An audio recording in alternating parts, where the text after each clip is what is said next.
भारत का चंद्रयान 3 चांद पर उतर गया और काम करने लगा। देश खुश, दुनिया हैरान, लेकिन आलोचक परेशान। सोशल मीडिया पर नज़र डालिए तो बहुत सारे लोग ऐसे मिल जाएंगे जो पूछेंगे कि चांद पर पहुंचने से देश को क्या फ़ायदा होगा, आम आदमी को क्या फ़ायदा होगा।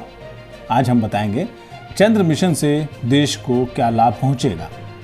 ये आवाज़ द वॉइस और आप देखना शुरू कर चुके हैं द मनजीत ठाकुर शो। बहुत साल पहले न्यूटन ने जब गुरुत्वाकर्षण के सिद्धांत की खोज की थी तब अच्छा हुआ था कि सोशल मीडिया पर सो कॉल्ड ज्ञानी मानव मौजूद नहीं थे, वरना पूछ ही लेते कि इस गुरुत्वाकर्षण के सिद्धांत की खोज से क्या फ़ायदा होगा। वही आज पूछ रहे हैं कि चांद पर पहुंचने का क्या फ़ायदा। अच्छा हुआ कि ये लोग ये नहीं कह रहे हैं कि मलाई बर्फ़ खाने से भी ठंडा महसूस होता ही है, तो रेड वेलवेट फ्लेवर की आइसक्रीम खाने से क्या फ़ायदा। बहरहाल 20 जुलाई 1969 को चांद पर कदम रखने वाले पहले अंतरिक्ष यात्री नील आर्मस्ट्रॉन्ग ने वहां उतरते ही कहा था कि ये इंसान के लिए छोटा कदम हो सकता है, लेकिन मानव जाति के लिए एक लंबी छलांग है। विश्व के अंतरिक्ष इतिहास में ये वाक्य लगभग कहावत में बदल गया है।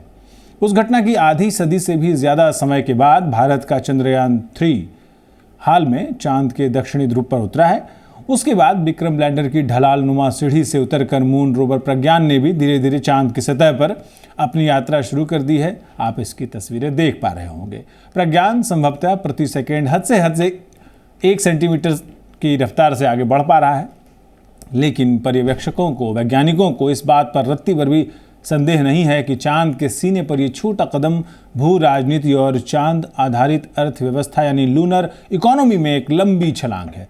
अंतर्राष्ट्रीय सामयिकी फॉरेन पॉलिसी ने लिखा कि भारत का मून लैंडिंग दरअसल एक विशाल जियोपॉलिटिकल स्टेप है। दुनिया के तमाम देश इस समय अंतरिक्ष अनुसंधान के क्षेत्र में नई नई इबारत लिखने की कोशिश कर रहे हैं और इसके लिए भारी भरकम रकम खर्च कर रहे हैं। भारत के अलावा रूस, चीन या अमेरिका तमाम देश खासकर चांद के दक्षिणी ध्रुव पर अभियान चलाने की दिशा में प्रयास कर रहे हैं।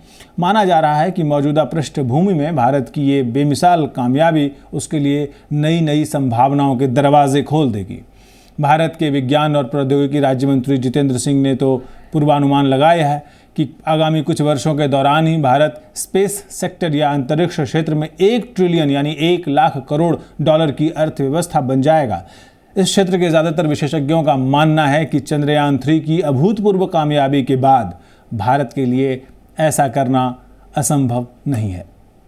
ये कामयाबी भारत की युवा पीढ़ी के एक बड़े हिस्से को अंतरिक्ष अनुसंधान के प्रति प्रोत्साहित करेगी और वो लोग इसे पेशे के तौर पर भी अपनाना चाहेंगे। चांद पर विपुल मात्रा में, बहुत अधिक मात्रा में मूल्यवान खनिज या भारी तादाद में ईंधन का स्रोत भी मिल सकता है। इस संभावना ने भी हाल ही में बहुत से देशों को चांद पर अभियान के लिए प्रेरित किया है।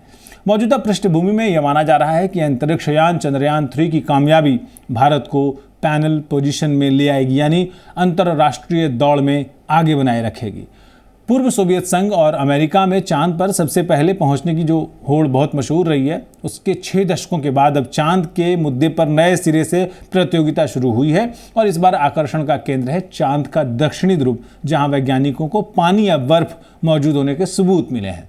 रूस ने करीब 47 वर्षों के बाद इसी महीने, आपको याद होगा, अपना पहला लूनर मिशन लॉन्च किया था। हालांकि बीते रविवार को यानी 20 अगस्त को वो लूना 25 नाम का मिशन चांद के दक्षिणी ध्रुव पर उतरने में नाकाम रहा। उसके 3 दिन के बाद ही वहां भारत का चंद्रयान 3 सफलतापूर्वक उतर गया, जिसका जश्न हमने सबने मनाया।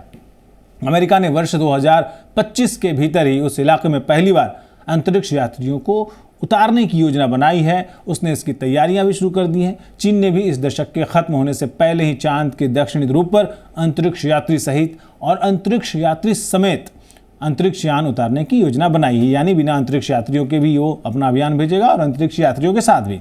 इसके अलावा इजराइल, जापान और संयुक्त अरब अमीरात जैसे कई देशों ने भी हाल में चांद पर अभियान की दिशा में पहल की है।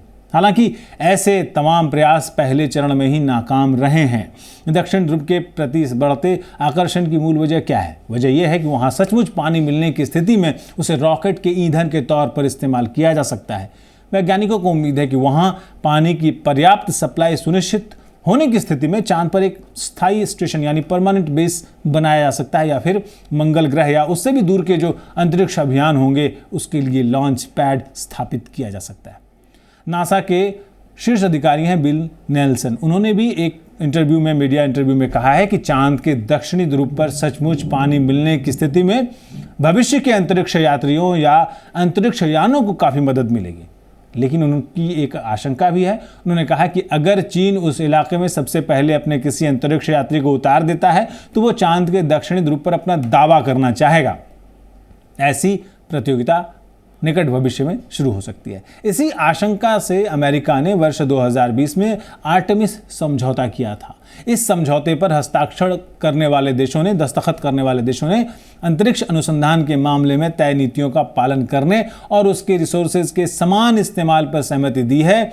दुनिया के कई देश इस समझौते में शामिल हैं। पिछले जून में प्रधानमंत्री नरेंद्र मोदी ने अमेरिका का दौरा किया था और उस दौरे के दौरान भारत ने भी इस समझौते पर हस्ताक्षर किए थे। लेकिन दो बड़ी अंतरिक्ष ताकतों रूस और चीन ने अब तक इस पर दस्तखत नहीं किए हैं। कई विशेषज्ञों का मानना है कि दक्षिणी ध्रुव पर उतरने में चंद्रयान-3 की कामयाबी चांद को लेकर इस नई स्पेस रेस को और तेज कर देगी और फर्स्ट अचीवर के तौर पर भारत जरूर कुछ फायदे की स्थिति में रहेगा। विल्सन सेंटर में साउथ एशिया सेंटर के निदेशक माइक कुगलमैन का मानना है कि भारत के इस सफल चंद्र अभियान से उसके साथ ही बहुत पूरे विश्व को भी कई तरह की सुविधाएं मुहैया भारत करा सकता है। भारत के strategic think tank observers research foundation के शोधकर्ता डॉक्टर राजीव राजगोपालन ने एक मीडिया हाउस को कहा है कि बेहद कम खर्च यानी कोई $7.5 करोड़ में भारत ने जिस तरह से एक कामयाब अंतरिक्ष अभियान लॉन्च किया है वो उसे एक कम लागत वाली लेकिन भरोसेमंद अंतरिक्ष शक्ति के तौर पर स्थापित करेगा। अंतर्राष्ट्रीय सलाहकार फर्म प्राइस वाटरहाउस कूपर्स ने एक रिपोर्ट में इस बात की विस्तार से व्याख्या की है कि लूनर इकोनॉमी का क्या मतलब है।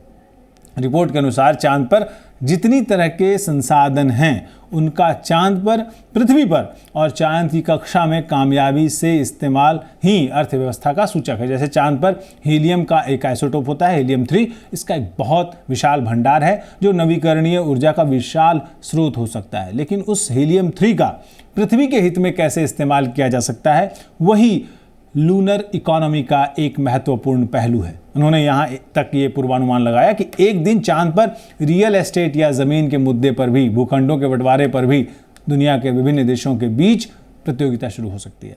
कई विशेषज्ञ ये बात मानते हैं कि अगर किसी दिन सचमुच ऐसा हुआ तो दक्षिणी ध्रुव पर फर्स्ट मूवर होने के नाते भारत का एक ठोस दावा रहेगा। तो अब आपके मन में चांद पर भारत के अभियान को लेकर कोई शक नहीं होना चाहिए। देश जब वैज्ञानिक रूप से तरक्की कर रहा हो तो उस पर कार्टून शेयर करने से आप इंटेलेक्चुअल तो दिख जाएंगे ट्विटर पर, लेकिन आपकी मंशा के बारे में भी लोगों को पता चल जाएगा। बहरहाल आज इतना ही, फिर मिलेंगे किसी महत्वपूर्ण मसले पर अपनी राय के साथ। दीजिए विदा मंजीत ठाकुर को और हमारी पूरी टीम को नमस्कार। इश्क है पानी का एक कतरा,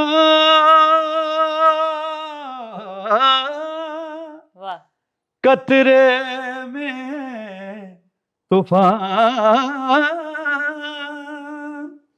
एक हाथ में अपना दिल रख ले, एक हाथ में रख ले जान। खाली दिल नहीं जान भी ये मंगदा, खाली दिल नहीं जान भी ये मंगदा,